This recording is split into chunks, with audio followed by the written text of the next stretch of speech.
do you have a particular favorite section, David, you could read from the Moses section?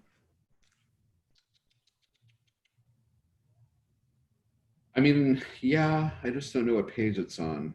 Oh, Kathleen says read the part where Moses saves the raccoon. Yeah, that's actually a nice part. I agree. Oh, the possum? The possum, yeah. That's a nice one. Can you tell me what page? I have no idea what page that's on. Anyone? The author has no idea what page it's on. I wish my book. Sometimes when I read now, I will actually touch the page and try to search on the page, and I'm like, what the fuck am I doing? I just read that passage, but I can't really find it. Bill, do you have another question? No. Okay.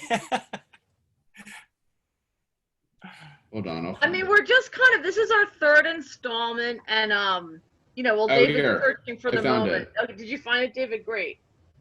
Okay. I found it. What page is that on? I think it's on 302, 303.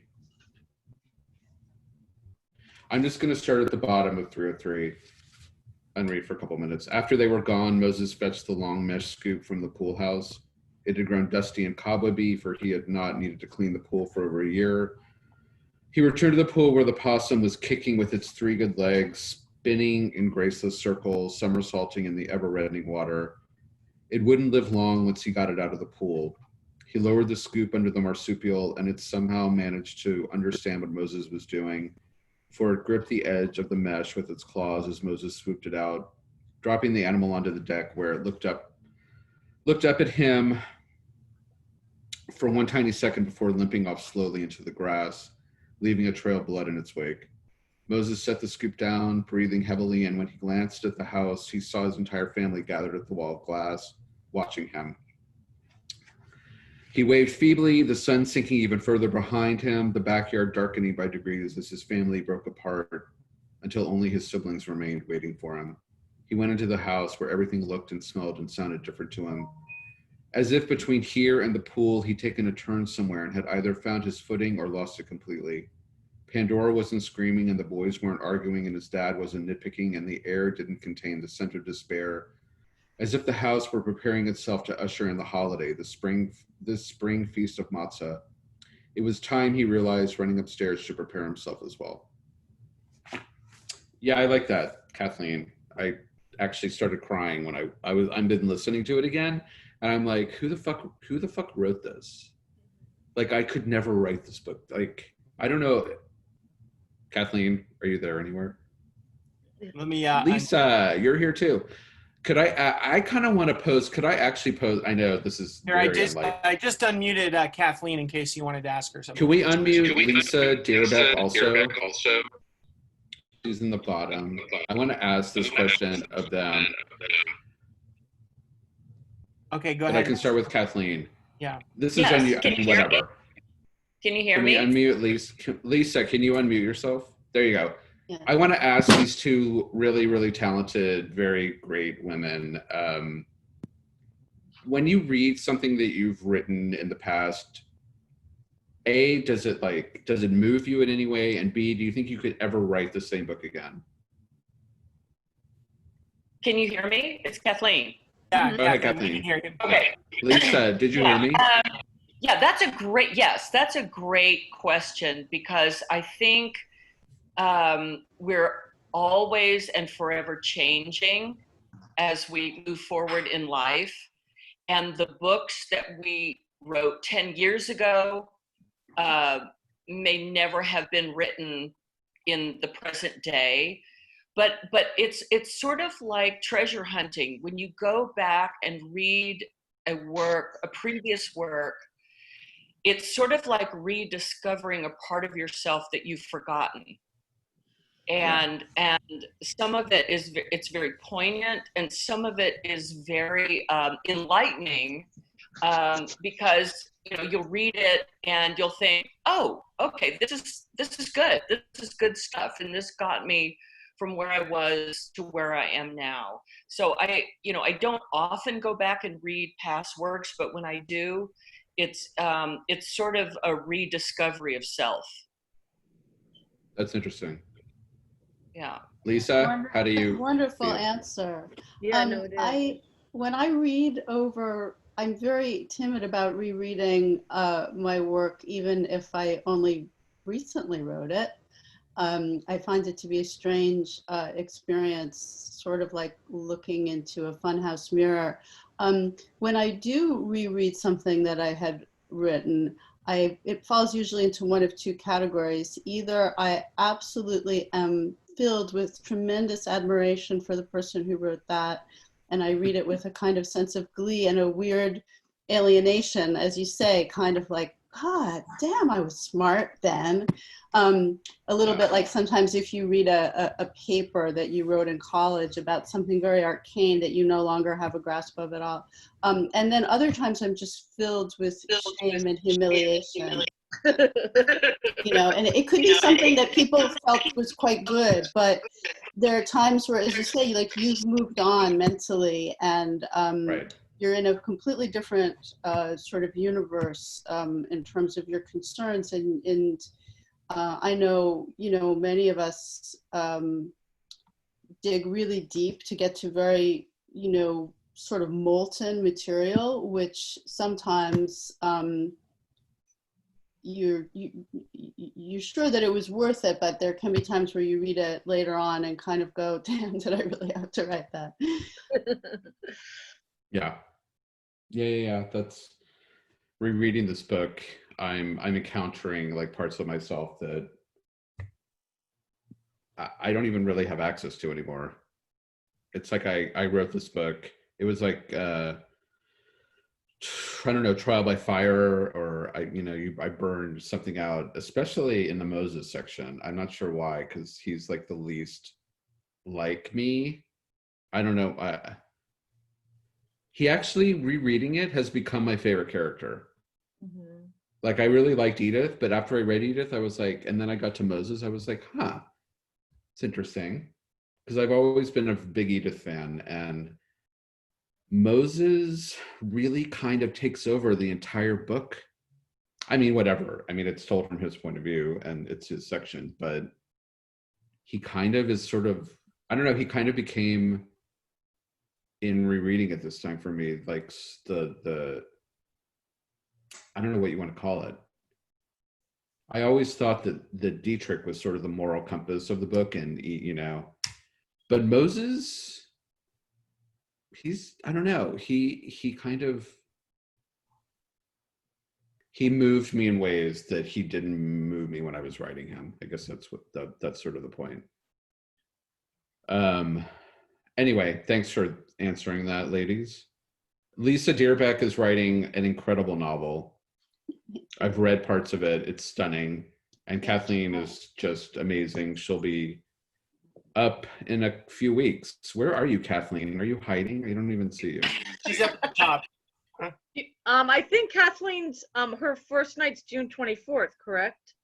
She'll be on. Yeah, we're looking forward to it, Kathleen. It will be really great. Yeah, it'll be fun.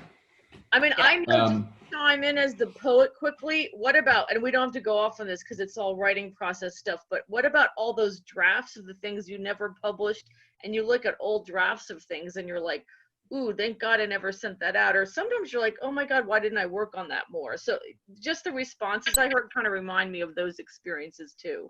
But yeah, but moving on to the amazing Moses section. Go ahead, ask away.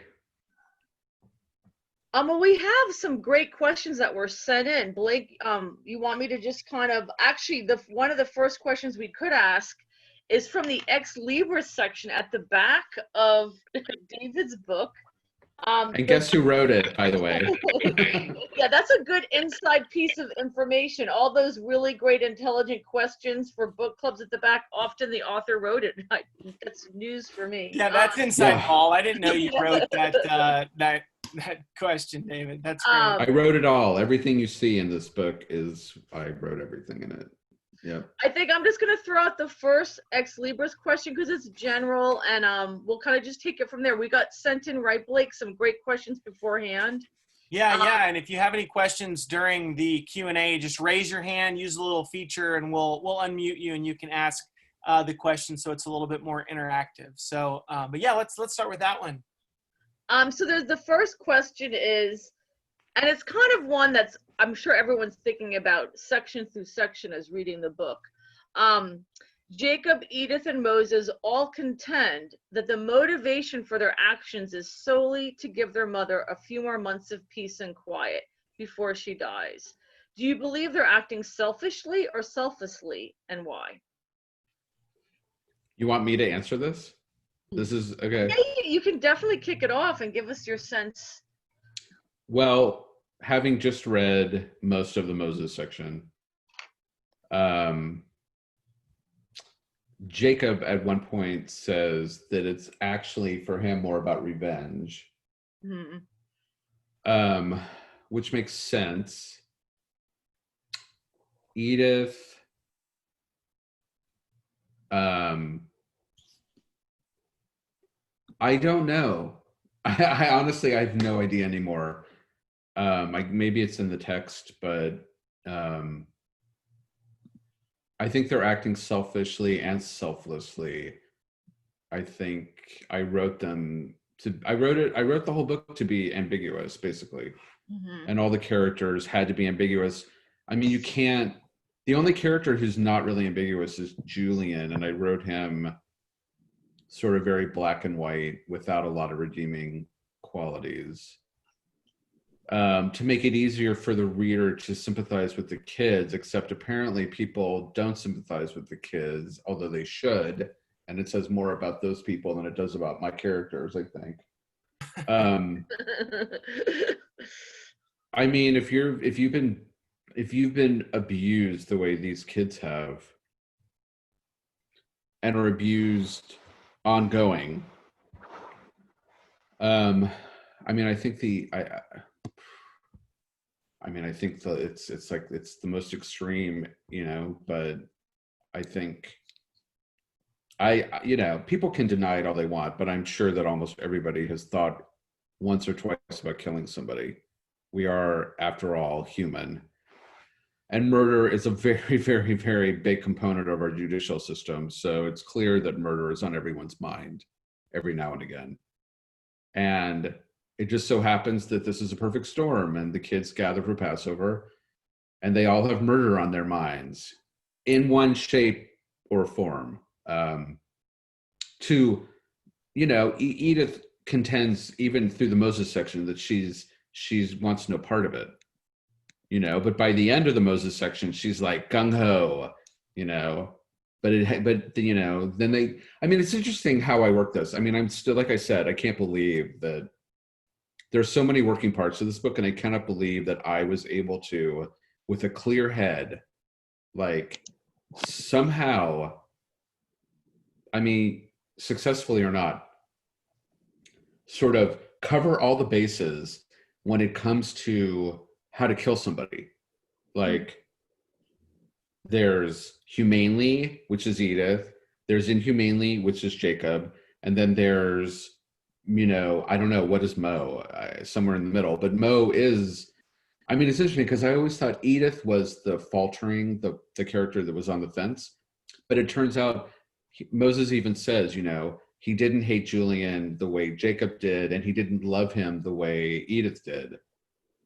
So he ends up being like this middle ground. Maybe that's why I like him so much. He feels very like Taurian. Like, I think his star sign would be a Taurus. Like, he feels very grounded. And I think it's because he's the family man and he has the most to lose, he doesn't want to go to jail, as Edith brings up. And what's interesting is, like, every section I somehow, without even realizing it, I tried to raise the stakes. And you really have to be conscious of that when you're writing a novel. So, you start with one character at one point, and then you link them up with another character, and there always has to be this conflict, but there has to be this love, they're siblings, but every, like, I could see it, like I could see myself as the writer, like ratcheting it up in Moses's section, and also these like little details about like the possum, you know, the possum representing basically every animal now clearly is white and symbolizes innocence, and the innocents to me are the Jews in this book. And so the death of these animals is basically like representing the death of the Jews outside of the Jacobson family. Mm-hmm. And eventually, like, what could possibly happen to them? Like the foreshadowing kind of thing. Everything. And I didn't realize I was doing that until I finished it and I read it, and I was like, huh, you know, this, I made every animal was white. The peacock, the dog, and the possum. And every animal goes through they're almost like spirit animals to the characters. You know, Jacobs is the peacock. Nieves is with Edith because she's like the girl, and the dog is a girl, and the dog gets, you know, eaten by a coyote. And then Moses has the possum because it's the pool. Mm-hmm. So, yeah, let's keep going. Ask another one. Actually, I had a question. I think you kind of answered it, which was just about that there are a lot of little deaths that are ratcheting up in the book, in the Edith section with Nieves, and the possum section in Moses. And by the way, you, like, it's really heartbreaking the way you write about that possum. Like, the death of animals is like, you know, it can be really hard because, you know, they have no, this sounds maybe silly, but, you know, they have no resources. Like, it's so all or nothing when an animal's injured. Like, there's no hospital, you know, for the possum with that Right. leg, right? So I just thought you did a great job of kind of, not quickly, in only a few sentences, writing about a very heartbreaking thing with that possum. And it seems to be, you know, we begin with a white peacock that, you know, in the hecticness of Jacob leaving the cemetery, he runs over it. So, I mean, I think you've answered it, David, but the idea of the roles of these animals. So it seems to be, I think you've answered my question. Yeah. I'm glad I could answer your question. Yeah. Well, you know, They are memorable. Yeah. You were talking about how, you know, Moses has the most to lose. You know, he's got a family and all these other things. And I don't remember where I heard the quote, but I've really been turning this quote over in my head as I've been reading for your novel, David, especially this section with Moses. And the quote that I heard was, is that bad men do what good men dream? You know, so it's kind of like it's the bad men who actually are doing the things that just the good men are dreaming about doing. And so in thinking about how they're kind of coming up with this plot to kind of kill their dad and how they're turning the gears, you've really made me contend with how they're coming to this decision as individual characters on the page in these individual sections, which is one of the things I admire the most about the book, is how you're inhabiting these different POVs and kind of pointing them all in the same direction, but through the individuality of their character. So I just wanted to say that about the novel. We'll start. You want to go to Kathleen Kent's question about the Brady Bunch? Yeah, Kathleen, can we unmute you and you can just ask your question? You sent it in before. It's a great question because that Brady Bunch house definitely plays a key role, you know? Yeah, you know, growing up in suburbia, and especially if you're trying to survive a difficult childhood, sometimes escaping into the perfect world of the Brady Bunch or the Partridge Family or watching the Monkees on Saturday morning, you know, that it was sort of a way, a lifeline, a way to escape the difficulties of a problematic childhood. And I really related, David, to your talking about, I think it was Jacob being taken by his mother to see the Brady Bunch house, right? Moses. Moses. Okay, yeah, it was Moses that was taken to see the Brady Bunch house. Yeah. And it was such a highlight for him that it was something real. But I was just wondering if during your childhood, were there certain, pop phenomena, television shows or movies that you watched that gave you a glimpse of a different world, or better world, or a safer world that you could escape to? That is a great question. Yeah, I mean, clearly the Brady Bunch was a big influence. I love the Brady Bunch.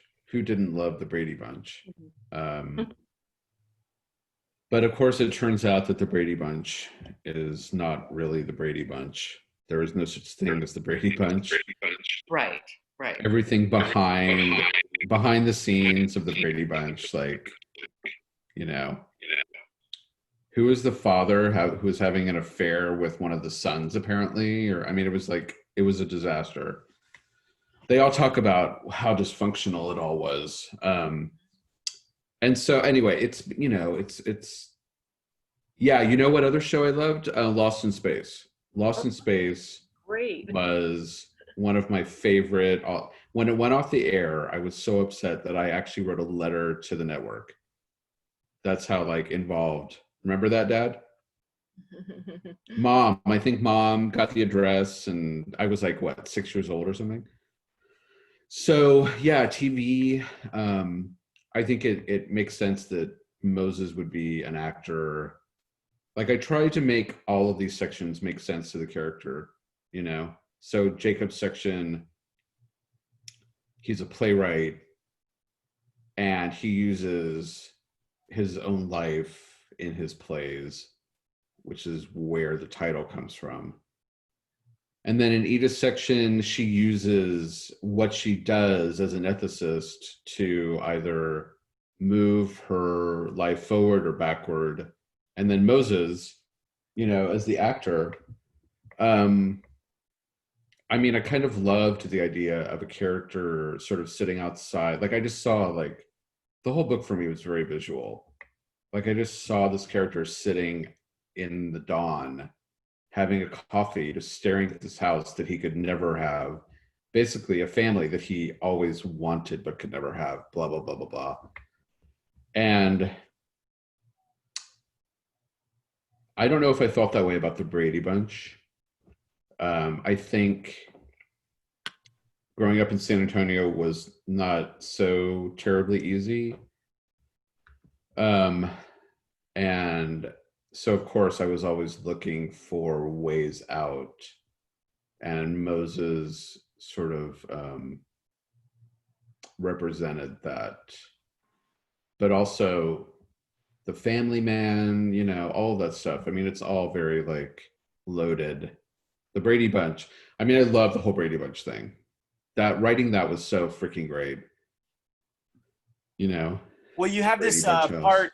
You have this part from page 232 about the Brady Bunch that I highlighted. He said he craved those rooms and the love that existed among them, especially after he grew up and discovered that some families interacted, if not exactly as they did in the Brady house, then as close to it as he could find. And I kind of had the same question that Kathleen did about the Brady Bunch in the sense or at least maybe this line that I highlighted kind of got it even how I thought about what would be preferable to maybe how I was growing up, the kind of romanticizing what you see on the TV. And I thought that came across really well, especially since Moses grew up to be an actor. Right. And don't the siblings kind of convene and, they have that meeting with Moses. I love how Moses, who's obviously jogging every day and doing everything to keep in shape, also loves his donuts and his hot coffee. That's just a detail I love about him. But they all meet across from the Brady Bunch house, don't they, David? When they meet, and so I love the plotting of this kind of murders happening across from the house. So it's like a set. It's a real set, and then it's also this set in the book for this kind of interesting scene when you're like, okay, they're really this is moving along. They're not gonna forget about getting rid of their father. And so I love that took place across the street from the Brady Bunch house. That was great. Thanks. Yeah. And also, sorry. Go ahead. No, go I was ahead. gonna say Jackie had raised her hand. I was just gonna Yeah. say. Well, I was just trying to lower it because we've gone a little bit, but I'm just curious, going back to the spirit animals and all the symbolism with the characters kind of having their own animal, if you will, in the book. Like, David, do you plan that, or like, is that a technique in writing that you're like, okay, we're gonna have some symbolic animals, or is it just kind of happen? I don't know. No. That's a good question. No, that happened completely without my knowledge. I had no idea that I was doing that. I think a lot of it, I mean, this is a much longer, deeper conversation about writing, but I think you get into a trance. I mean, I definitely got into a trance when I was writing this book, and these characters and these animals just kind of like sprang to me. I mean, they all became white. Like, I had no idea I was doing it. Absolutely not. It was kind of great to find out that that's what happened. Well, and I would think, just with your experience, and if you are a writer, you're constantly reading about, like, looking for symbolism, and perhaps it's just a subconscious, it's just part of being a writer, that these elements are going to develop in your work. Yeah. I think that's true.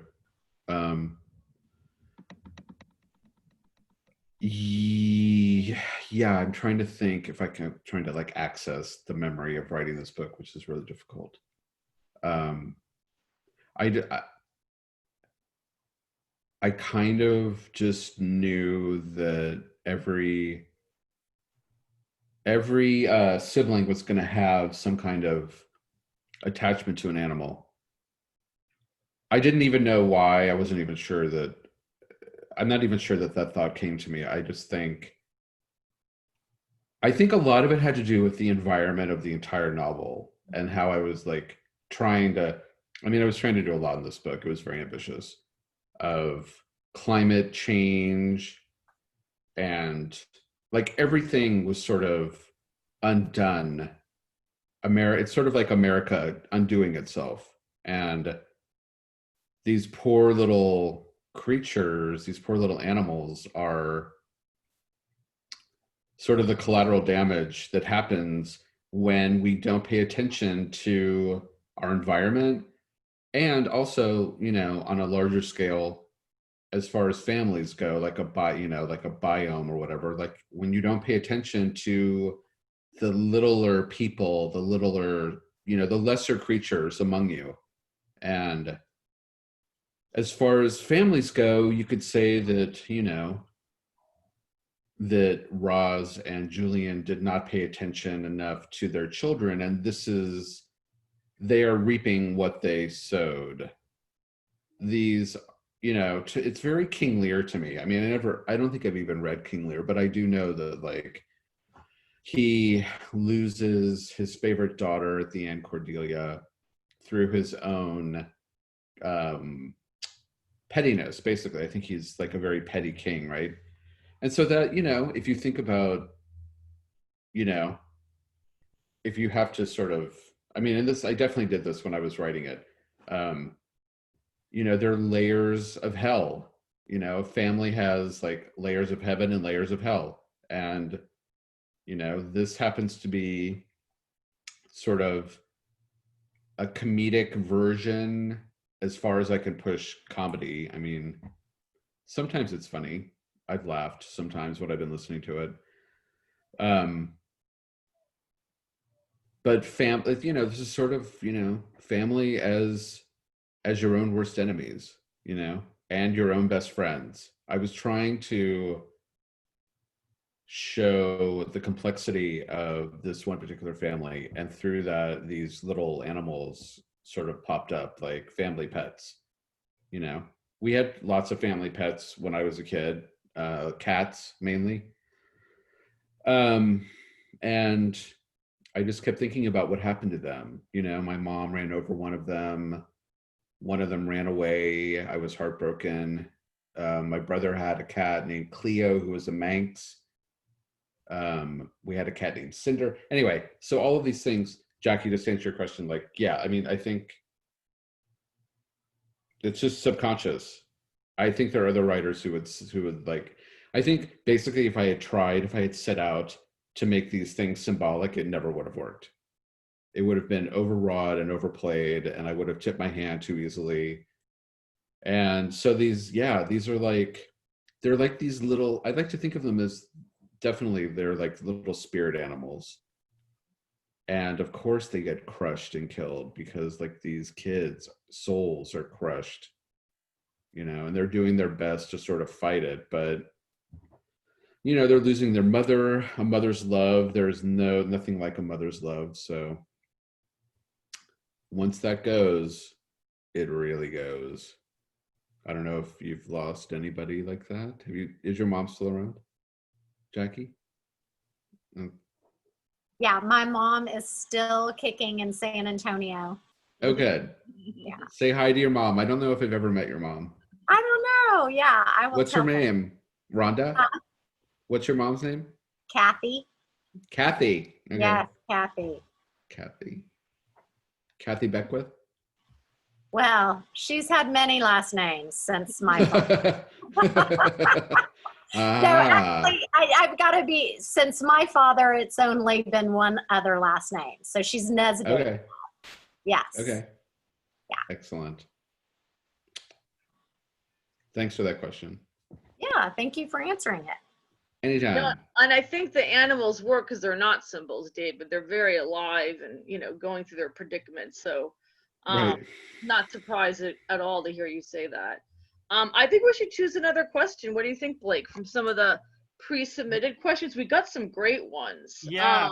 I did message John and Connor to see if they wanted to ask David their question. If not, we can just go ahead and ask one of their questions to David. But what did Connor ask? Yeah, let's ask. Seriously.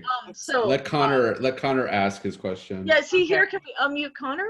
Sure, let me find Connor. Yeah, he's there. Okay, Connor, what's your question? Okay, this is very confusing and has multiple parts, but just bear with me, please. So this is less a question about tell me how this ends well and more for David about how he thinks about writing and, well, also for the rest of you, as to like the trends we're seeing in the literary world right now, where it's going, where we are. So my question reads, so we're all lovers of words, right? That's why we're here. But tell me is not like as explicitly like reflexive and or obvious when it comes to language or the power of it, and tends to focus on the reality of the world and our material conditions. Like, yes, the book is beautifully written, but it doesn't actually talk about language that much. So I was asking David what he thought of this trend of intense emphasis on language and saying so explicitly. So for example, like I read, what's it called? On Earth We're Briefly Gorgeous, and unpopular opinion, I think it's a bad book. Like, but it like he talks about Roland Barthes all the time and like language this and language that, and like Topeka School by Ben Lerner does the same thing, examines the language of you know, the white toxically masculine struggle of the 90s. So and your book doesn't do that. So I was wondering, like, was that a conscious choice? Like, what do you think of this trend? I realize that's all over the place, but I just wanted your thoughts on it. Can we save that until the end? Yes, I have like that's like a whole other Zoom session, Connor. Can't you just ask something about frickin' Moses? Like, Moses why did cool. you color his hair Also brown? cool. What? I'm just kidding. Yeah, we can Wait, talk about that. I'm later. sure other people have better questions. That wasn't a bad question. It was just not germane to the section. I mean, it's actually like, I think there is a lot of wordplay though that you different from what you're talking about, Connor. Like, you know, that Pandora and Moses meet on modern Yenta, you know what I mean? And just the use of, you know, Jewish terms and Yiddish terms throughout the book. The texture of language is very much alive in the book. and I know I've been really enjoying that. Well, But Connor, you're basically saying like, where did you go? Oh, it's not. I mean, I don't know if this is what what you mean, or what I'm gonna answer, but there's nothing metaphysical in this book at all. Like, there's no meta text. You know, it's not referring to itself, which I love. I love lots of books like that, but I think that people now today are super duper pretentious and can't do it well. Not like Nabokov did in Pale Fire, you know? So I don't know. I haven't read Ocean Vuong or whatever his name is, or I don't know any of those writers you're talking about, but I don't know. Texts that call attention to themselves are just generally annoying as fuck. You've confirmed my suspicion. I appreciate that. I think that was the answer that Connor was trying to ferret out of you, David. So bravo. Bravo, Connor. You got it. Good job, Connor. Good job. Connor already knew that. So I'm not sure, like, you They're just all wanted me to witnesses. say that. You wanted it on record. I wanted it on blackmail record, me. and honestly, I was hoping you would go into more detail, because you never go into the amount of detail I want you to. So About this kind of, I mean, Not you know, anything. I'm 50, Connor. What do you, I mean, I honestly don't even give a shit about those books. So I mean, Lisa Deerbeck is writing something tremendous, and the language in it is amazing. And it doesn't call attention to itself the way these other postmodern books do, I guess. I don't know. Got it. Okay. Then. Yeah. can I actually just throw in a question? Because it's something I really liked about the Moses section, but it steers off into a different direction. I hope that's okay, Connor. But it was a nice surprise for me. I think Pandora really comes to life. And, you know, she's kind of in the background in the first opening section. You don't really, I mean, personally, from my reading experience, she's mostly glued to her cell phone. You don't really know what to think of her. Yeah. And then she's actually quite a dynamic character who can definitely hold her own. And she's the other wife in the book, you know, the other mother. So I just thought, and she's definitely a part of Moses' challenges, a part of what he loves the most about his life, but she herself is just an interesting presence in that Moses section. So do you want to just comment on that, David? Like, were you surprised to find yourself writing about her, or I don't know, what role did you think she might have been playing? I just liked how she came to life. She definitely comes to life. Yeah, I mean, you meet her first with Jacob on the stairs, and she has her face in the phone, and you think, I don't know what you think about her, but excuse me. Yeah, that's interesting. She is the other wife. I never really thought about it like that. I mean, I guess I needed some kind of foil to play off Roz. Yeah, I don't know. She's very active. That's true. She's kind of, I guess she acts as his superego, right? Is that the term? I mean, she likes to spout off a lot of self-help stuff. I mean, there's nothing wrong with it, but you know, when she says, you know, I'm not going to marry a pussy, you're like, oh, this is who Pandora is. Like, she's outspoken, she's all Botoxed up, but like still very down to earth. That's kind of wrote her. She reminds, you know, she's based on my sister-in-law, quite frankly, who is definitely keeping my brother in check. And I mean, I don't know my sister-in-law very well, but from my interactions with her, yeah, I took some of those interactions and I just put them into Pandora. I mean, it's interesting. She is definitely I mean, she's like Dietrich. She's an outsider to the family. And so it's easier for her to sort of maneuver her way around them, you know, because she's not really, you know, she's a hyphenated name. Mm-hmm. Moses takes her name, Mm-hmm. you know, like they're very equal. They're on very equal footing. And it's interesting. That's a good question, actually, Alexandra.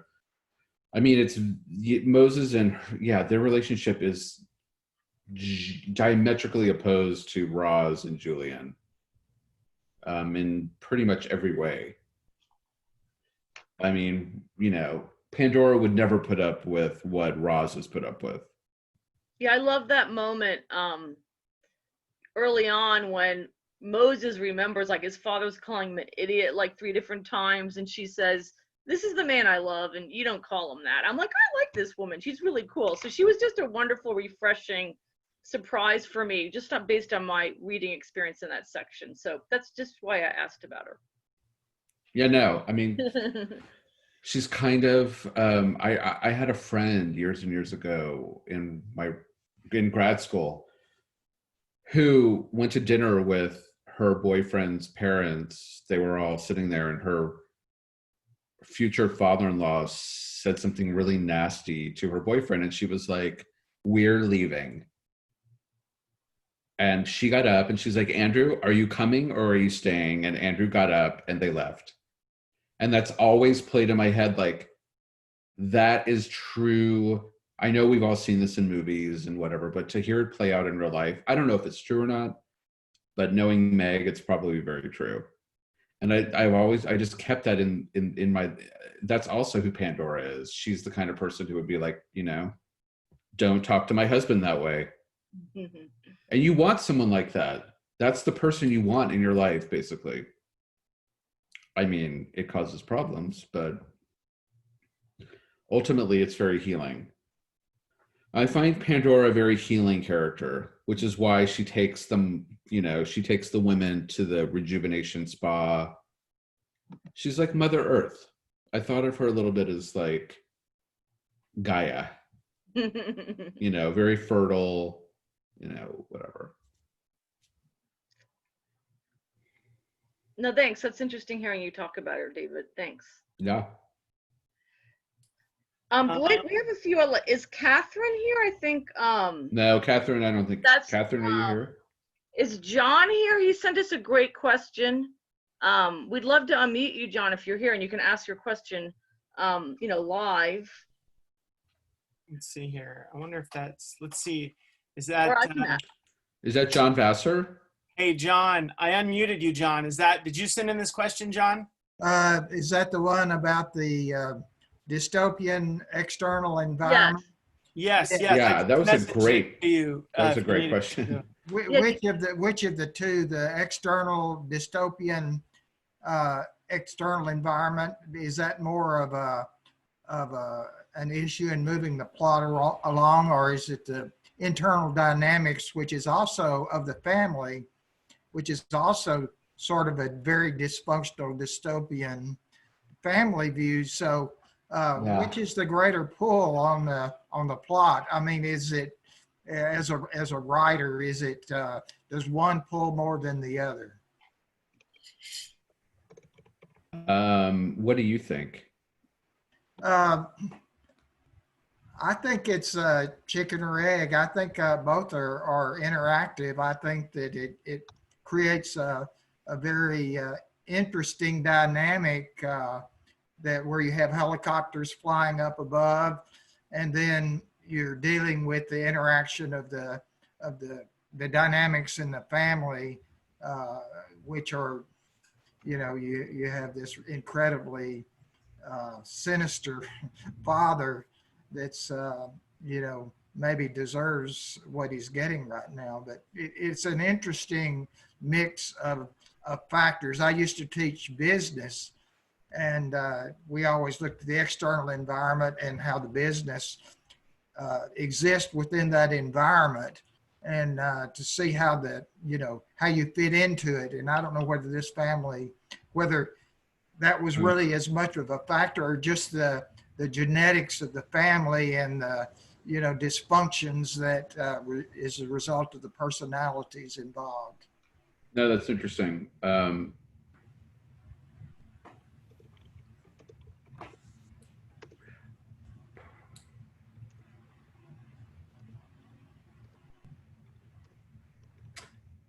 I don't really, it's a very, very, very, very complicated question, really.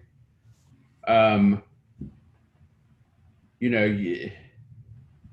mean, yes, the family is very dysfunctional, and yeah, like, it's interesting that you say like dystopic. I mean, I think the outside world, like the external world of America during 2022 is definitely exerting force upon this microcosm of the world itself. And so, I mean, the novel actually had a different name when my agent went out with it. It was called Everything Not Saved Will Be Lost, which I still like better, quite frankly. And they, of course, poo-pooed it and were like, no. But if you take that title and attach it to that book, then I kind of think it makes more sense. Everything Not Saved Will Be Lost is sort of a tautology, and it's sort of, I like to think about this book as sort of a helix, and the family's at the center, and it just keeps sort of spiraling out. And as you go out further and further, you're hitting like, these little moments in time on the radio, or you're catching like these horrible events happening throughout this United States, until you find that you're back at a toxic patriarch, the despot, who is basically, I mean, it's a woman, I think, right? It's President Cox. They made me change all of this, by the way. Like, I had a completely different, they were like, no, you can't, it's libelous. Anyway, I had to make her a woman, I think. So I think she's like the granddaughter of Richard Nixon, right? Is that right? Anyway, the point is, you have these two despots sort of battling it out within this book on a microcosmic and macrocosmic level. You have Julian, and you have like the president of the United States. And so, yes, I mean, everything is like this weird, I don't know, negative, positive. Things that happen in the family are also happening out in the world, and things that are happening out in the world are also, I mean, the thing about fiction and what I always kept in my head about this book was like, there always has to be a threat. The world always has to be threatening to break down the door and kill them all. Like that, the best kind of fiction is about life and death. I think all the fiction writers in the room would agree with me on that. And I'm not sure who said it, but that was also a famous writer said, like, if the stakes aren't life and death, don't even bother. Lisa, do you know who said that? I don't remember who said that. Someone famous. But I can't hear you. Can we unmute Lisa?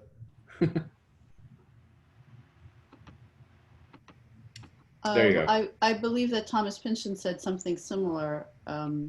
Okay. I wasn't sure. I mean, do you agree with that though? Like the forces in a work of fiction, not in real life, but in fiction, like with your book that you're working on. I mean, the stakes have to be incredibly high.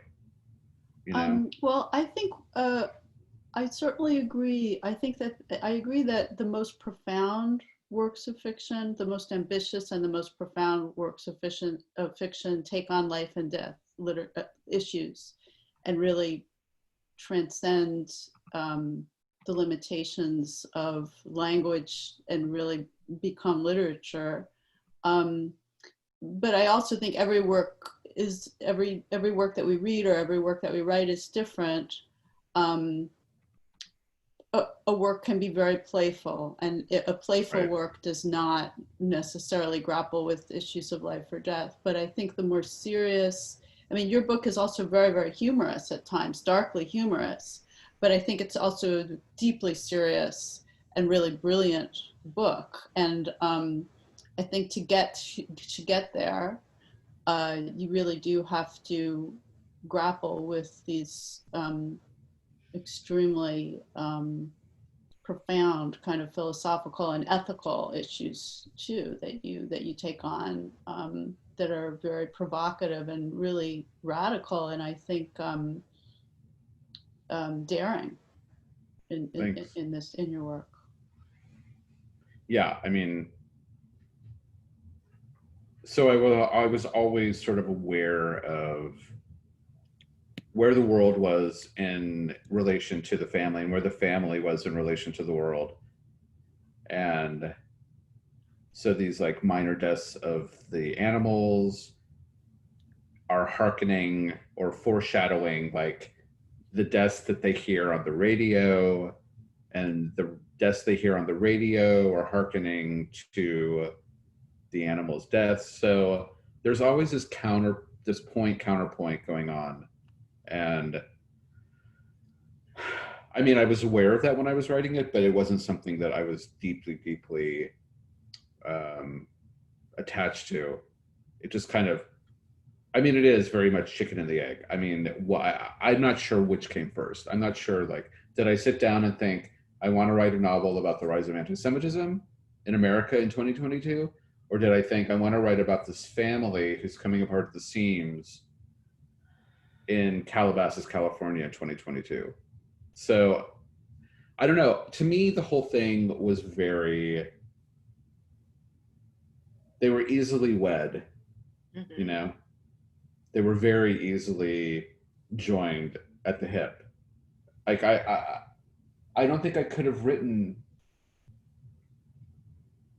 I mean, I suppose I could have set the novel in 2015 and it could have just been about this family, you know, coming apart at the seams. But I just thought, you know, that's fine. It could have been, I guess it could have been a perfectly fine novel, but that's not what happened. You know, I think writing about this sort of comes full circle, but I wanted to write about hate and where it came from and why it's there and how it manifests itself. And the best way to do that was really to do what I did. I don't see how I could have done it any differently. It was so seamless in my mind, you know? I don't know. It was crazy. The whole idea just came to me in one fell swoop. Not like this motherfucking novel I'm working on now. We do have some questions about writing, which I think we can get to in a little bit. But Alexandra, you had a question about the swimming pool that I think would be fun to hear David talk about. Oh yeah, no, first of all, your cover has the very, very, you know, memorable empty swimming pool. Yes. But the swimming pool is this, it suddenly hit me in the Moses section, what a role it plays. You know, first it's empty. Is this the Edith section? Edith's just arrived to the house and she sees her father wheeling rods to the pool and it looks like he's almost going to tilt her in.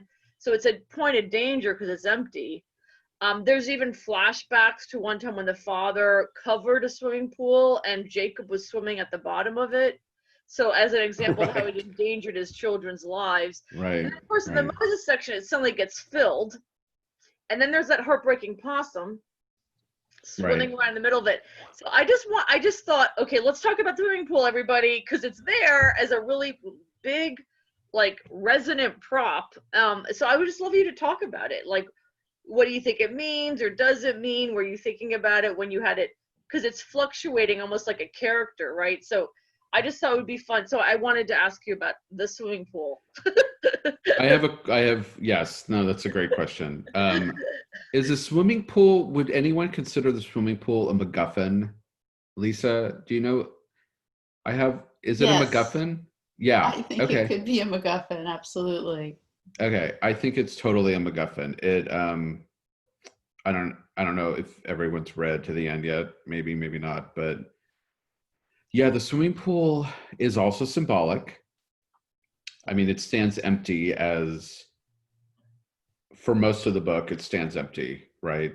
And it serves as basically a pit of hell, You know, it symbolizes the very pit of hell, you know, and California is going through a drought.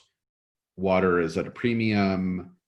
So, you know, again, climate change. Is it shaped? No, it's not shaped like anything. I think it's just a pool. Or is it dreidel shaped? You said it was dreidel shaped. Great description, by the way. My uncle had, Dad, remember Danny's dreidel shaped pool? My uncle had I don't know if he did this on purpose or not, but my uncle had a dreidel shaped pool when I was a kid. And I've never seen another one. And I was like, this is fucking great. So I don't remember that.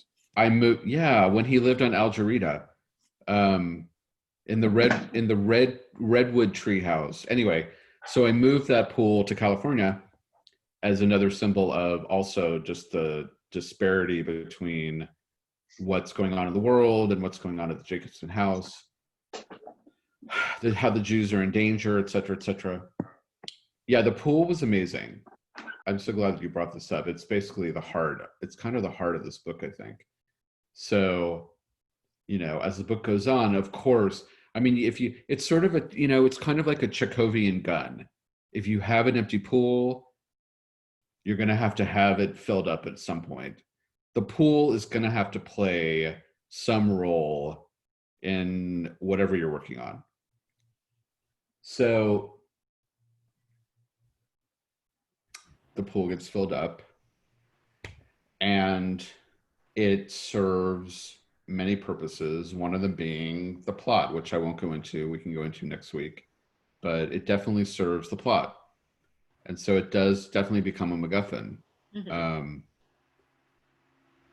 But yeah, water, I mean, you can go on for hours about just the symbolic nature of swimming pools and, you know, water and how it, especially in 2022 in California, how it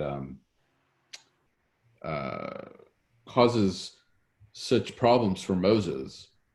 See, that's the thing. I mean, you know, I was like, oh, I have this pool. What am I going to do with this pool? And how am I going to complicate Moses's life? Like, that's the thing you want to always think about when you're writing fiction, basically. At least this is what I tell myself. You never want to give your characters what they want, ever. If you give your characters what they want, then they didn't want it to begin with, or it's not what they wanted, or something else has to happen. And you also want to complicate, you want to throw obstacles in their way. And, you know, what does Moses want? He wants the evening to go seamlessly. He wants this reality show to happen. He wants like his career back. He wants his wife back. He wants his life back. And so throughout, I was like, how am I going to keep him from getting what he wants? How am I going to stop him? You know, and the pool was like the perfect MacGuffin, basically. Like, it's empty one minute, it's full the next. There's a little mystery there. Who filled the pool? The kids deny it. Bronson denies it. You know, Bronson is like my little hero in the book. Bronson is like one of my favorite characters. He's like a sage. He's like a little sage, you know, and at one point he says, you know, Dad, you really disappoint me. And Moses is like, why? And he's like, because eventually all of this is going to be gone. And Moses is like, what? You know, and like that little moment somehow relates to the pool for me. Like, Moses cannot see certain things that are happening around him. And one of them is like, clearly that his kids did not fill the pool up. You know, like, I love that little moment where he like goes to the Rothmans and he finds his hose attached to their hose. And it's like, what the fuck? Like, just the whole idea. It made me laugh, I think, when I was writing it, because it's making me laugh now. Like, just the idea of like living in a world where water is at a total premium and like your family is falling apart. And now you have this motherfucking pool full of like, I don't know how many gallons of water that you're going to have to pay for, you know? So like, It was great. It kind of acted as like this little comedic moment for me. I don't know if anyone laughed, but I did. I got a big kick out of it. Well, there's great suspense because it takes Moses a while to realize the pool's been filled. And so, when he's walking to Pandora's office a couple times and he's like, he keeps looking out the window and something's different. He doesn't. So you do a great job, David, just in these small little moments of building suspense. And it also gives the harried world of Moses. You know what I mean? Things are just, so much is happening around him in this section. Do you So find I like how it takes a while for him to even realize it's been filled, Do you find turn off? Do you find is his section more chaotic than the other sections? It is, isn't it? I mean, Edith's section is pretty chaotic, and it's funny because Edith's story continues into Moses' section when you find out she returned the van and she's hanging out with Zion and the whole thing. But yeah, there is something about this section, and feel free, other people can chime in about this, that it did feel like things are definitely getting more and more ratcheted up and intense. We can talk also about the role of, having a reality TV show come into the house, and he's having to worry about branding and things. I don't know. That adds that's a whole question in and of itself, but it did feel like that to me. That it was just ratcheting up. I mean, feel free, anyone, what do you think about the whole role of the reality TV show? I'd love to hear. So fun to write. David, you want to comment on that a little bit, just for fun? Okay, we have Sylvia. She's raised her hand about this. That's great. Yes. Can you hear me? Yeah. Okay, good. David, I loved the third section on Moses. I loved his character. But in going back about why I liked it so much, I think it's because when I first started the book with Jacob, I didn't know if I was going to like the book. I was trying to get into the character of Jacob, and I even thought, I don't know about this book. It was kind of that feeling. But I loved Edith, and I really liked Moses. And I gave it some thought, like, why did I like Moses, so much more than originally Jacob and even Edith a little bit? And I don't think it was so much that it was Moses necessarily. It was obviously the compounding of everybody's story. Mm-hmm. So, with Jacob, he was the first one, and I was trying to get a feel for him. I didn't quite know the character. But then Edith, with her story, shed light on why Jacob was the way he was, and also Moses. And then with Moses, it kind of filled the whole triumph of the three as a unit almost. And then I know going forward, it's going to be Roz, and that's great. I cheated. I've already finished the book. So I'm not going to say anything about the rest of it. But, and probably this is a question for the end, but I wondered why you didn't choose to give Julian his due, because Julian is Julian just on the face of him. You don't go too much deeper other than through his actions. Yeah. So I was just curious about that. I think I wrote I don't think I wrote a section on Julian. And I didn't want the reader to sympathize with him too much. That's why I took it out. I didn't think he deserved any sympathy, quite frankly. Okay.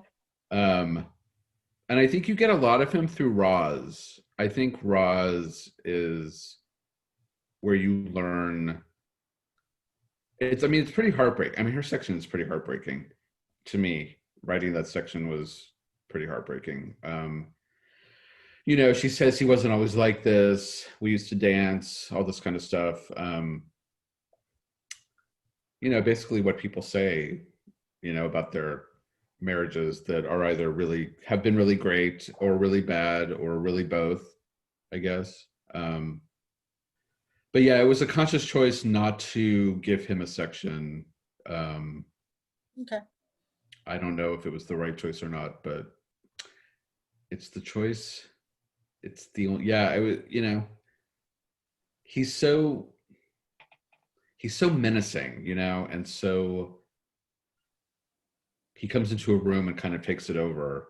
in some ways, just because he's so menacing. So to give him a section, I mean, I think Faulkner, this was basically my attempt at the parallax view, which Faulkner was a genius at. And I think I did a pretty fucking good job, I gotta say. Like, listening to you, you're not the first one who has said, and I've heard this before, that people have a really hard time getting through Jacob's section. I don't really understand why. But in the end, I really like Jacob. Yeah, but in the beginning, I'd be curious. I mean, we can talk about this some other time, but I have heard that mentioned several times by other readers who have said, you know, I had a really hard time with Jacob, but then Edith was a breath of fresh air and Moses was like even better than that. So I don't know. I think you settle into the book.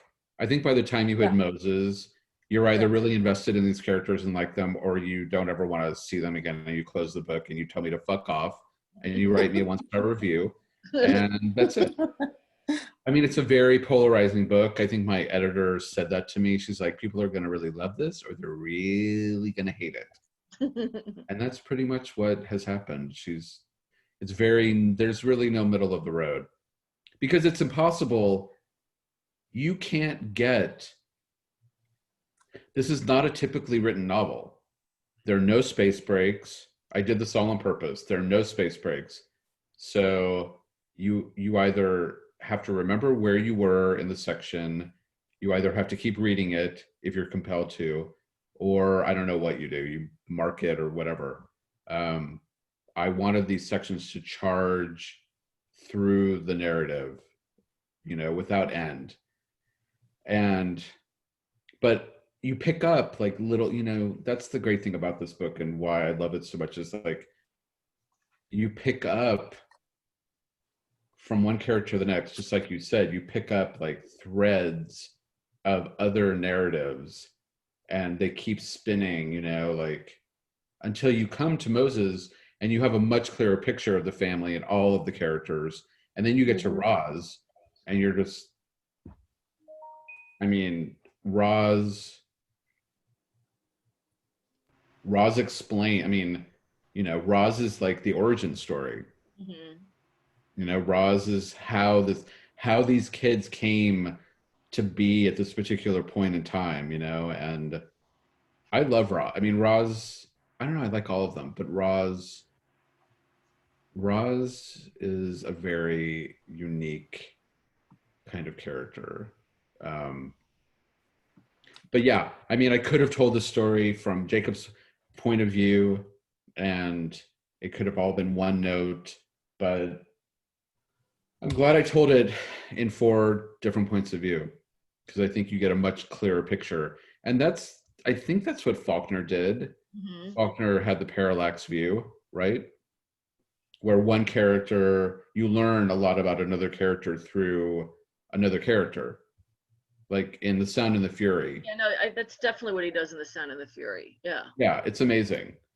And it's not that I set out, it's not like I wanted to write a Faulknerian novel, because I did not, but just the whole idea of learning about a character through another character's eyes has always been very interesting to me.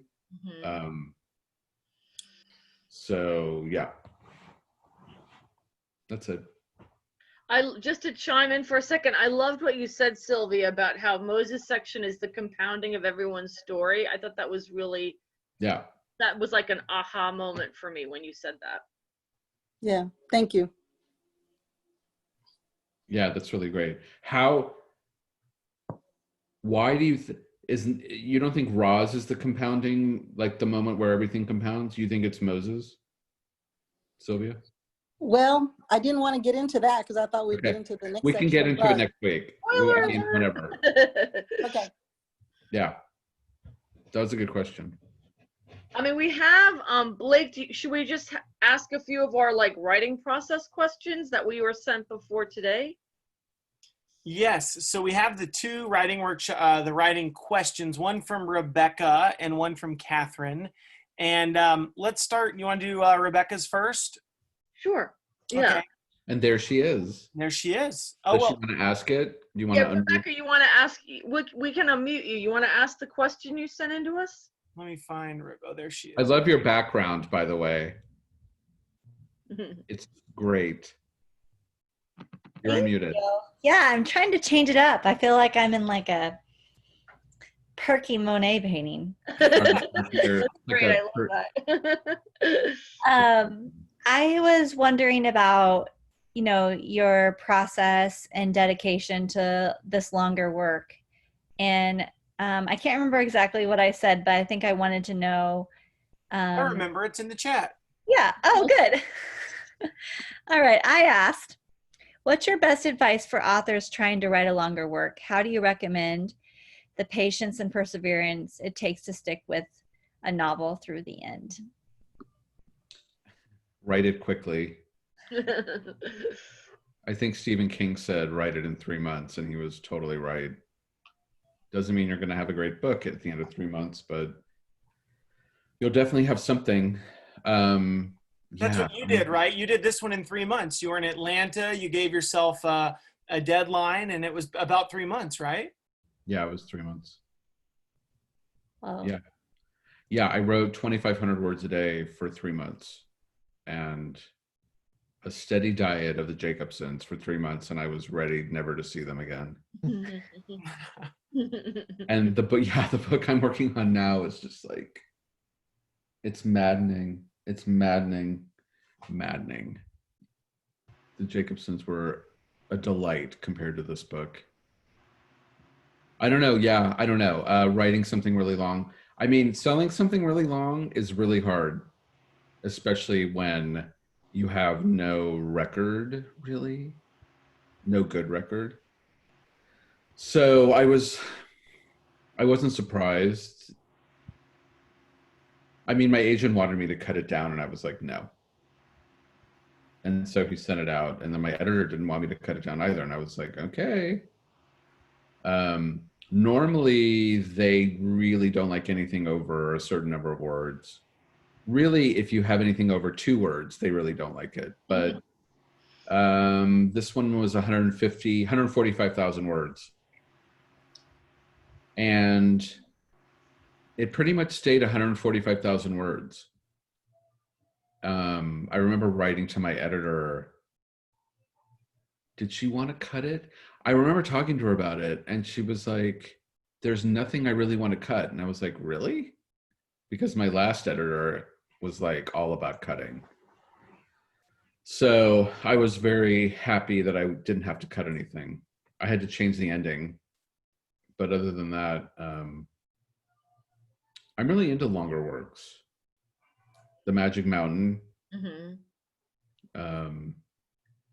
Rebecca is really long. The World According to Garp is 762 pages. Excuse me. I mean, The World According to Garp is incredible. I don't know if anyone's read it or not, but it's insanely good. So basically, don't let anyone tell you, give yourself permission to write something really long. I think that's what I did. I went through this I had a really not so great publishing experience my first time around. And I had a hat from Algonquin, which is the publisher who published me. And I had this hat that my editor had given me. And I remember I went outside. I was living in Atlanta. I went outside and I had a lighter and I set the hat on fire and I watched it burn. And I was like, goodbye, bad publishing experience. Hello, new publishing experience. And I gave myself permission to write Tell Me How This Ends Well / Everything Not Saved Will Be Lost. And I think that's the hardest part, is sort of giving yourself permission to do what you want to do and risk it all, basically, risk alienating your family, your friends, everyone around you, not finding a publisher, it's all part and parcel to this wonderful, wonderful experience called writing. Yep. And Catherine is, I don't think Catherine's here. Well, Rebecca had a follow-up question for you on that one. Oh, okay. So if you want to ask that too, Rebecca. Oh, I mean, the longest work I've done is a chapter book, and it was hard to keep track of all the chunks and the chapters. And I'm just imagining you scrolling through endless Word documents. I mean, how do you organize yourself? It's just a logistical question. And I think you may have written it before Scrivener, but do you use Scrivener now? No, I can't stand Scrivener. I know people who use Scrivener, and I guess it works for them. I don't know how you know what it is? It's all about continuity. If you can keep, that's why I wrote so many hundreds of words a day. And then, so I would write 2,500 words, and then I would mark what I was going to write the next day. So I always knew what I was going to write. And sometimes it would change, but I don't outline, I don't do any of that stuff. But that's how I kept it. I think that's how I kept it all in my head. I was like, here's what's going to happen in this next section. And then I would write to that, and then I would do it again. And I just kept doing it until the end. I do that now. That's the only way I do it. I like set up brackets, and I write like a paragraph or two just to remind me of what I want to accomplish in the next section. And it kind of works for me. Yeah, that's how I did it. Yeah. Like I know people who like write index cards and that's great. Whatever works, you have to find out what works for you. But I suggest writing with an end in mind, Yeah. Instead of like a lot of writers, I think I've read about, like, they always have an image. They're always writing to an image at the end. I mean, I have an image that I have at the end, but I'm always writing to an image that ends a chapter or something, like these little sort of mini images. I think that helps. It sort of breaks up what could be a terrifying 500-page experience, into these little chunks, and then you can sew them together. I mean, I just realized, like, I've been working on the same fucking novel for 5 fucking years, and to go from writing a novel in 3 months to writing something that is now taking me 5 years is kind of horrendous. That I've been working on this, like, living with the same material, and it's driving me fucking bonkers. And I finally just realized, like, yesterday, I was trying to write it in all these different persons, and I was going to do all this like fantastical stuff, and it was going to be this and that, and I was going to do this. And I was like, you know what? Fuck that. I'm writing it in first person, and there's not going to be a single break. That's the book. I'm going to write it from start to finish, and there's not going to be a single chapter or a single chapter break. Like, apparently that's what I'm good at, and I should really stick to my guns. So, like, I don't know, the power, the momentum of the narrative, I think, is like the most important part for me as a writer. Like, if I lose any steam, I'm just like, fuck it, I don't want to do it anymore. Yeah. What's the name of the book? I think you mentioned this last week, so apologies for asking again, but what's the working title of the book you're working on now? Oh, it's changed so many freaking times. Right now it's called The Fake. Mm-hmm. That's cool. That's the title. It's called The Fake. Do you find that titles change a lot when you're like, did you have any other title for this book? Tell Me How It Ends Well, other than the one you've mentioned? Or do you find that titles change a lot when you're writing, David? No, when titles change, I know I'm not doing something right. Mm-hmm. No, Everything Not Saved Will Be Lost was always the title to that book. Mm-hmm. And then my editor got it, and she was like, no, we don't like it. I was like, okay. But that was always the title. And the problem I'm having with this novel is I could never find a good title. And I think The Fake is pretty close to being what I want it to be. Like, I think I don't know. You could talk to me in 2 months after I'm done with this thing, and I could change it again. But I think it's going to be the fake. It's insane. It also weirdly like jumps into the future, which it didn't do before. So I don't know. We'll see. I don't know. It's annoying. Just want it to be over. I like that title. I would read a book called that. The Yeah. fake. Yeah. No, it Isn't sounds it a little weird? bit There like is The Sting or something like that. I think of this. It has a cinematic kind of quality to it that I would find intriguing as a reader if I saw it at a bookstore. the fake. Yeah, because you're not really sure clearly what the fake is, right? So Right. it could be a painting, it could be something else, it could be a person. Yeah.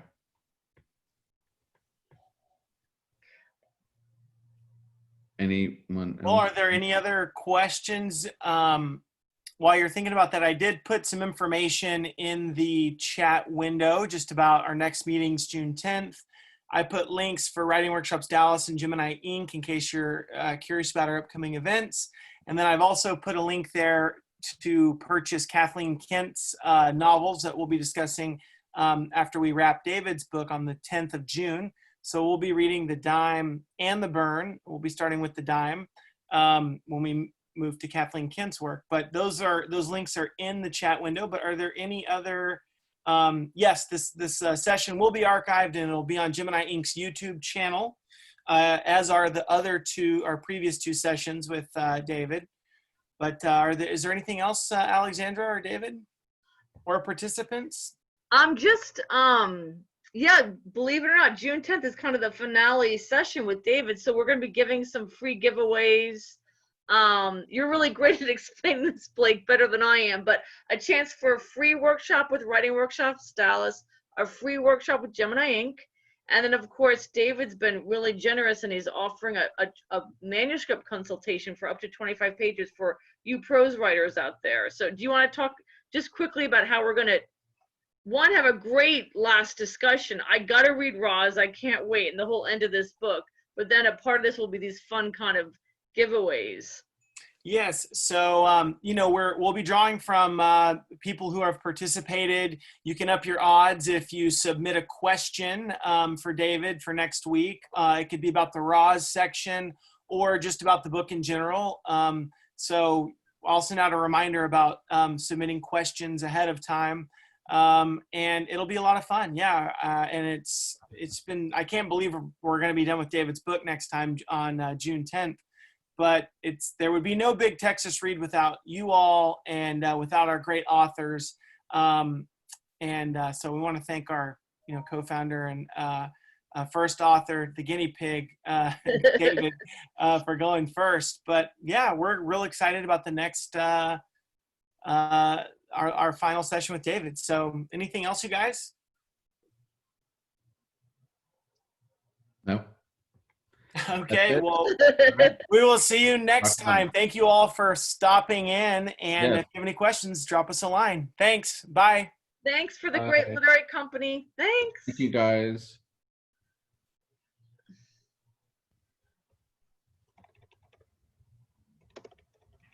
Blake, Alexandra, you want to hang out for a second?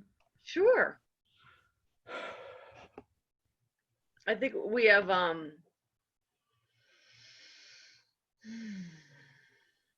I just wanted to say thanks to you all, but I have to go eat something to eat before I pass out. So I just saw you Thanks, eating. Connor. Thanks, you guys are on. Thank you guys. Bye, Connor. See you next time. All right, bye. Bye, Phil. Bye, Phil. Bye. Bye, Phil. Great to see you Thanks again. for stopping in.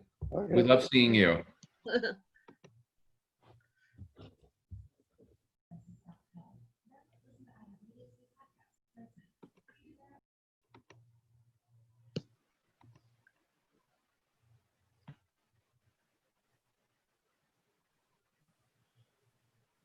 Should we stop recording, Blake? It's probably